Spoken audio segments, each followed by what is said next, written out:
রাগ করলা, বল বিসমিল্লাহ, বল সুবহানাল্লাহ। বিসমিল্লাহ এবং সুবহানাল্লাহকে নিয়ে ট্রল করা, এটা মুসলিম সমাজের জন্য এর চেয়ে বড় লজ্জাস্কর বিষয় আর হতে পারে না। ওই না দিকে বাইরে গেছে গা ঠেলা দিলে লইতারতে না, রাগ করলা। হয়তো কোনো গণক, সে গণ্ড মূর্খ, তার কোনো জ্ঞান নেই, পাপিষ্ট নরাদম সে। তার এই কথা ভাইরাল হওয়ার পরে এখন কেন আমাদের সবার বলতে হবে রাগ করলা, বল বিসমিল্লাহ, বল সুবহানাল্লাহ? এই তার কথা মতো যারা এই জাতীয় আল্লাহ রাব্বুল আলামিনের এই পবিত্র বিসমিল্লাহর মতো বরকতি বিষয়, সুবহানাল্লাহর মতো দাড়িপাল্লা ভারী করে দেওয়ার মতো ওজন সম্পন্ন বিষয়কে নিয়ে যারা ট্রোল বানাচ্ছে, মাআযাল্লাহ, আমি বলবো খবরদার, এই জাতীয় ট্রোল আপনারা করতে যাবেন না। গণক এখন রাস্তাঘাটে অহরহ বলে বেড়ায়, রাগ করলি সুবহানাল্লাহ বল, বিসমিল্লাহ বল। কথাটা ভালো লাগলো না খারাপ লাগলো?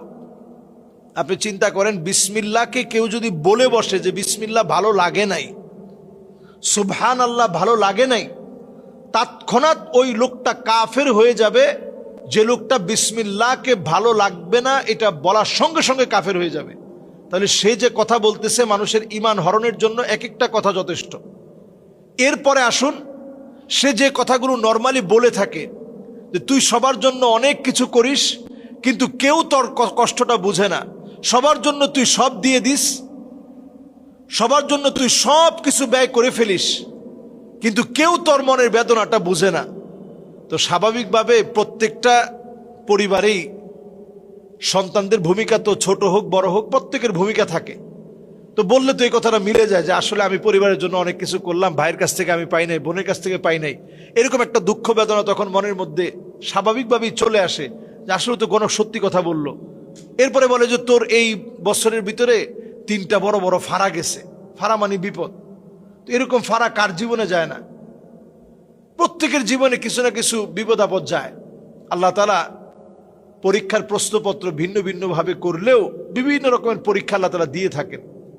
এগুলো গুনাহ মাফের জন্য হয়, নিজের সম্মান ইজ্জতকে আরো আল্লাহ তাআলা বাড়িয়ে দিবেন, বান্দার সম্মান ইজ্জত আরো বাড়াবেন, এই জন্য পরীক্ষা নিয়ে থাকেন।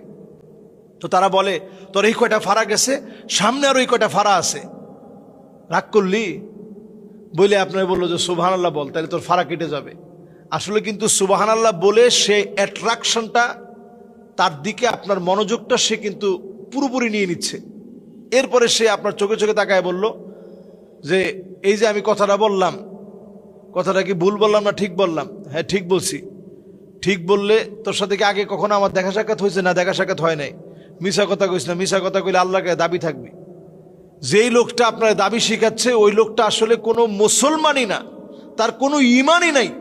সে আপনাকে ইমানের দাবি দিয়ে, আল্লাহর কসম দিয়ে সে আপনাকে আটকায় ফেলতেছে।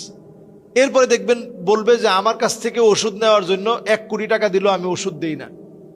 আমার বাপ বলছে ওষুধ বেচা কোনো সময় নিবি না, টাকা খাবি না, খাইলে ওই টাকা তোর উপরে আগুন হিসাবে আসবে, গজব দিয়ে তুই নিজে শেষ হয়ে যাবি। তা টাকা নিচ্ছি কিসের জন্য? টাকা নিচ্ছি পেটের জন্য।